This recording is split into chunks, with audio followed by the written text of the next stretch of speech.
الحمدللہ وحدہ والصلاة والسلام علی سید الانبیاء والمرسلین اما بعد فاعوذ باللہ من الشیطان الرجیم بسم اللہ الرحمن الرحیم۔ انتہائی عزیز سامعین و ناظرین، السلام علیکم ورحمۃ اللہ وبرکاتہ۔ امید کرتا ہوں کہ اللہ رب العزت کے فضل و کرم سے آپ تمام حضرات خیر و عافیت کے ساتھ ہوں گے۔ جس طرح کہ آج کی ویڈیو کا جو تھم نیل ہے اس میں آپ نے ملاحظہ کیا ہوگا، اسی ٹاپک کے مطابق آج کی گفتگو کا آغاز کرتے ہیں۔ میرے سامنے حدیث کی کتاب کھلی ہوئی ہے، یہ دیکھیے، یہ حدیث کی کتاب ہے، ریاض الصالحین اس کا نام ہے، اور اس میں مسلم شریف کی ایک حدیث ہے۔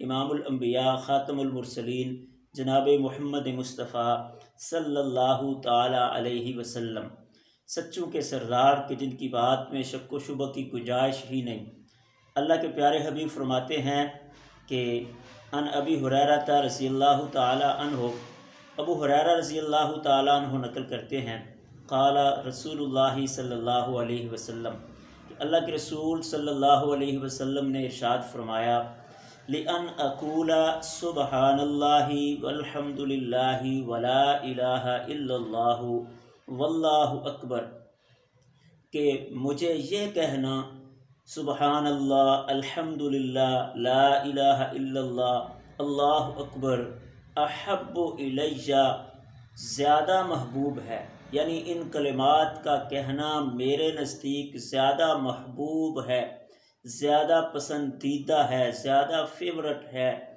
مما طلعت علیہ الشمس، ان چیزوں سے کہ جن پر سورج طلوع ہوتا ہے۔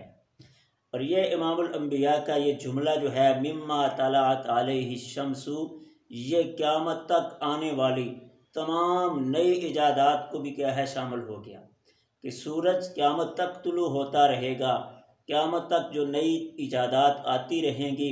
اللہ کے حبیب علیہ السلام نے فرمایا جن چیزوں پر بھی سورج طلوع ہوتا ہے نا، ان سب سے میری پسندیدہ چیز اور میری فیورٹ اور میری محبوب ترین چیز کیا ہے؟ سبحان اللہ، اللہ اکبر، لا الہ الا اللہ، یہ کلمات کہنا، یہ ہے امام الانبیاء کی چوائس اور فیورٹ چیز۔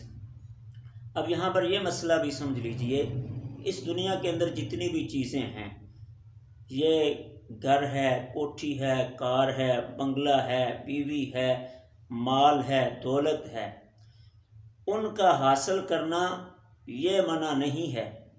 یہ ساری چیزیں حاصل کیجئے، ان کو حاصل کرنے کے لیے کیا ہے؟ محنت کیجئے، اور یہ ساری چیزیں جس بندے کے پاس ہیں اس پر اللہ کی رحمت ہے، اس کے پاس اللہ کی یہ نعمتیں ہیں، یہ ساری چیزیں کیا ہے؟ اللہ کی نعمتیں ہیں، یہ پاس ہونی چاہیے۔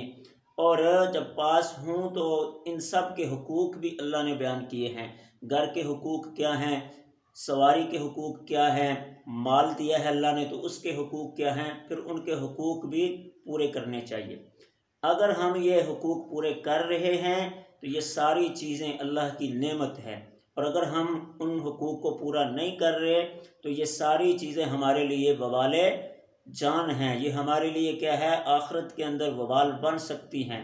تو یہ دنیا کی چیزیں حاصل کرنا منع نہیں، حاصل کر کے ان کے حقوق جو ہے وہ ادا کرنے چاہیے، لیکن ان کو اپنی چوائس، ان کو اپنا کیا ہے محبوب چیز اور فیورٹ چیز ان کو نہیں بنانا چاہیے۔ آج آپ ہزاروں لوگوں سے سوال کر لیجئے اور ان سے یہ پوچھئے کہ آپ کی فیورٹ چیز کیا ہے؟ کوئی کار بتائے گا، کوئی مال بتائے گا، کوئی دولت بتائے گا، کوئی کھانے پینے والی چیز بتائے گا، کوئی سیر و تفریح کی جگہ بتائے گا۔ بہت سارے قلیل لوگ ایسے آپ کو ملیں گے جن سے آپ پوچھئے کہ آپ ذرا بتائیے آپ کی فیورٹ چیز کیا ہے، تو وہ جواب میں کہے کہ میری فیورٹ چیز اللہ کا ذکر ہے، اللہ اکبر کہنا ہے، سبحان اللہ کہنا ہے۔ تو یہ امام الانبیاء نے ہمیں کیا ہے تعلیم دی ہے کہ تمہاری محبوب چیز، محبوب مین تمہاری فیورٹ چیز کیا ہے؟ وہ اللہ اکبر، سبحان اللہ، الحمدللہ، لا الہ الا اللہ ہونی چاہیے، اللہ کا ذکر ہونا چاہیے۔ باقی یہ دنیا کی چیزیں یہ اللہ کی نعمت ہیں، یہ تمہارے پاس بقدر ضرورت ہونی چاہیے، ضرورت کے تحت ہونی چاہیے، ان کو اپنی ضرورت سمجھیں۔ اور اپنی فیورٹ محبوب چیز کیا ہے، اپنی چوائس اللہ کے ذکر کو بنائیے۔ تو آئیے آج سے میں بھی اور آپ بھی ارادہ کرتے ہیں کہ ہم اپنی چوائس کو بدلتے ہیں۔ ہماری چوائس رب کی یاد ہونی چاہیے، نہ کہ دنیا کا مال۔ اور یہ چیز آپ اس کا مشاہدہ تو روز ہی کرتے ہیں۔ ہزاروں لوگ آپ نے ایسے دیکھے ہوں گے جنہوں نے ساری زندگی ان چیزوں کو جمع کرنے میں کھپا دی، لیکن جب اس دنیا سے گئے تو وہ خالی ہاتھ تھے۔ لیکن جو ذکر انہوں نے کیا ہے اللہ کا کیا، جو اللہ کے ذکر کا ذخیرہ انہوں نے کر رکھا تھا، وہ ان کے ساتھ گیا۔ تو ہماری فیورٹ اور محبوب ترین چیز رب کا ذکر ہونا چاہیے، نہ کہ دنیا کی یہ فانی چیزیں۔ اللہ کی ذات مجھے بھی آپ کو بھی عمل کرنے کی توفیق عطا فرمائے۔